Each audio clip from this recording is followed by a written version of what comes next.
다음의 내용을 읽고 느낀 바를 나누어 봅시다. 지난 1988년 기독교 출판사인 하비스트 하우스는 설교 강단의 약탈자라는 이상한 제목을 붙인 책을 광고하면서 이런 내용을 실었습니다. 일단의 목사 그룹을 설문조사한 결과 그 가운데 60%가 예수님이 동정녀 마리아에게서 탄생하셨다는 것을 믿지 않고 있었다. 예수님이 처녀의 몸에서 탄생했다는 것을 안 믿는다고 하면 예수님이 하나님이심을 부정한다는 이야기입니다. 또 어느 교단에 가서 조사를 했더니 35%의 목사들이 예수님께서 육체로 부활하심을 믿지 않고 있었다고 합니다. 예수님이 육체로 부활하신 것을 안 믿었다면 예수님이 하나님이 아니라고 선언하는 것입니다. 또 어느 교단에 가서 설문조사를 했더니 82%, 심지어 어떤 그룹에서는 95%의 목사들이 성경이 하나님의 말씀인 것을 믿지 않고 있다는 결과가 나왔습니다.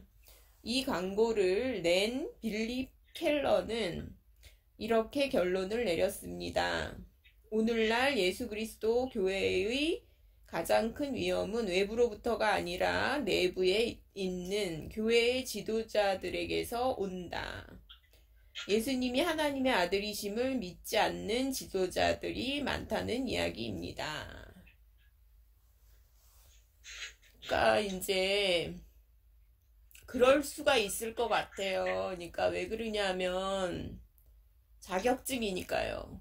신학대학을 나와가지고 그냥 이게 사실은 이제 성경에는 그런 건 없잖아요. 그러니까 뭐 어느 날 소로 밤매다가 하나님이 부르시면 선지자로 나아갔고 그 다음에 이제 하나님이 부르시잖아요. 대부분 선지자들이나 이런 이제 사람들을 보면. 근데 이제 현대의 성경 교사들이나 이제 목사님들은 자격증을 따면 목사를 할 수 있으니까. 그러니까 이런 경우도 있다고 생각을 하고요. 그러니까 믿음이라는 거는 진짜 이제 그래서 이제 사실은 그리스도인이라는 거는 무슨 뜻이냐면 불러낸 사람들이거든요. 하나님이 불러낸 사람들을 그리스도인이라고 한다 하거든요. 그러니까 우리 쪽에서 선택을 하면 우리 쪽에서 하나님을 믿으면 이렇게 될 수 있다고 생각을 해요. 그러니까 하나님 쪽에서 불러내셔야죠.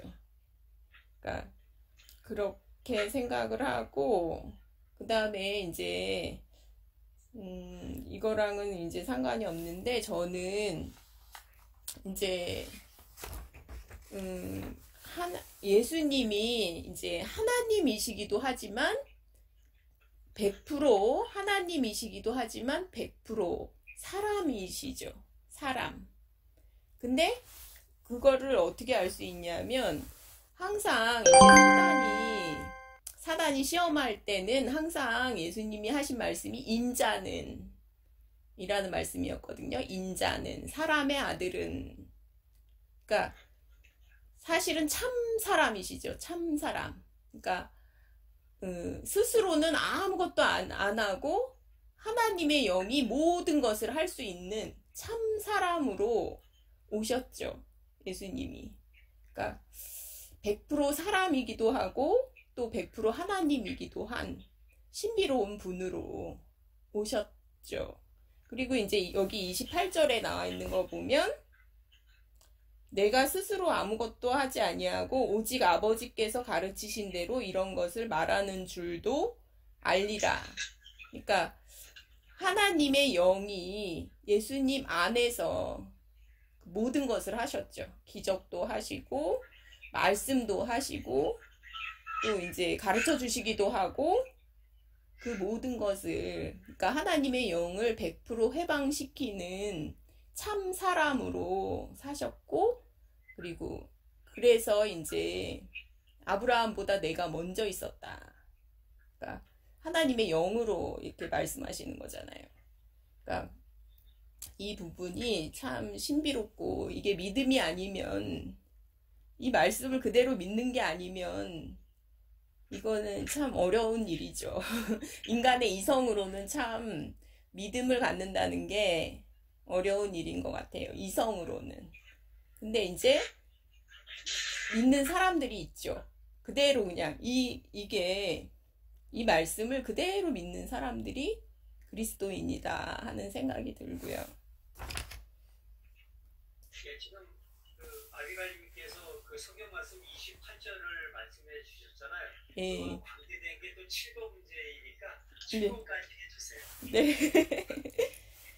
거짓 믿음을 가진 사람은 구원받을 소망이 없습니다. 그러나 예수님은 그들을 놓고 낙심하지 않으심을 볼 수 있습니다. 28절을 통해 이 사실을 설명해 보십시오. 28절을 통해니까 저는 이제 신약의 시대와 구약의 시대는 다르거든요. 그러니까 구약은 하나님이 밖에서, 외부에서 일하시던 시대고요.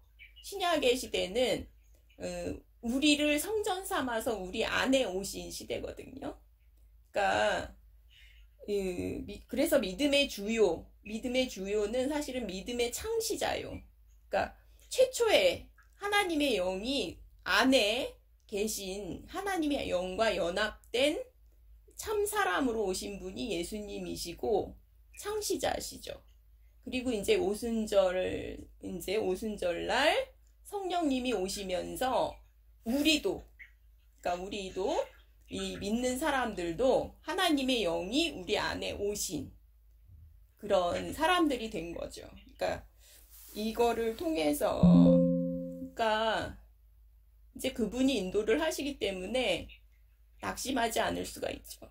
그러니까 복음이라는 거는 그건 것 같아요. 그러니까 그리스도가 하신 일을, 그리스도가 이루신 일을, 그 사실을 일단은 알고, 그 다음에 동의하고, 아멘이 이제 그렇군요, 아멘 이렇게 하는 거잖아요. 동의하고, 그 다음에 신뢰하고, 그러면 체험이 되는 게 믿음의 과정인 것 같아요. 그러니까 일단은 알고, 그리스도가 하신 일을 알고, 동의하고, 그 다음에 신뢰하고, 그 다음엔 체험이 되는, 이게 신앙생활이 아닐까 이렇게 생각을 합니다.